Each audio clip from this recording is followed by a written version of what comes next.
सभी प्रभु प्रेमियों को जय श्री कृष्णा, जय श्री राधे। भगवान का मित्र बनना इतना भी कठिन नहीं जितना हम सभी सोचते हैं। बहुत ही प्यारी कहानी है। दोपहर का समय था। एक छोटा सा बालक गरीब दोपहर की तपती धूप में वो फूल बेच रहा था।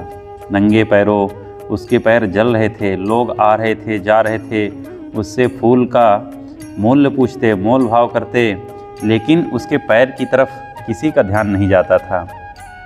उन्हीं भीड़ में से एक सज्जन का ध्यान उसके पैर की तरफ जाता है। उसे दया आ जाती है तो वो जा कर के दुकान से उस बालक के लिए एक जूता खरीद करके लाता है और उसे पहनने के लिए दे देता है।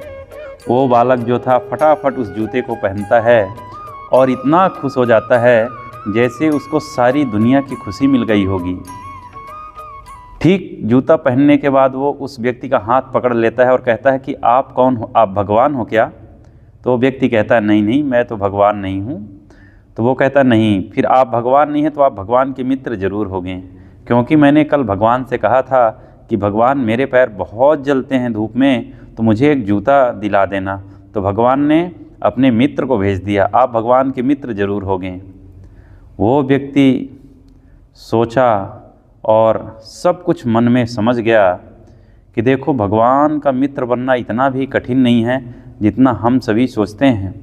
इस बालक ने कल सोचा और भगवान से मांगा और भगवान ने इसकी मदद के लिए मुझे चुना, यानी कि भगवान हमारे माध्यम से इसको दिलाए हैं, तो यानी कि उनकी कृपा ज़रूर हमारे ऊपर है। कहने का तात्पर्य है कि इस संसार में दो रास्ते हैं। या तो आप किसी को देख करके यदि आप सामर्थ्यवान हैं तो उसकी मदद कर सकते हैं, यदि सामर्थ्यवान नहीं हैं तो आप मदद नहीं कर सकते हैं।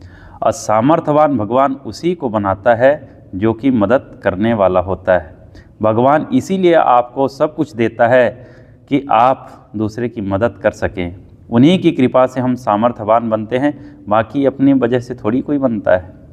तो यदि सामर्थ्यवान हैं तो दीन दुखियों की ज़रूर मदद करें।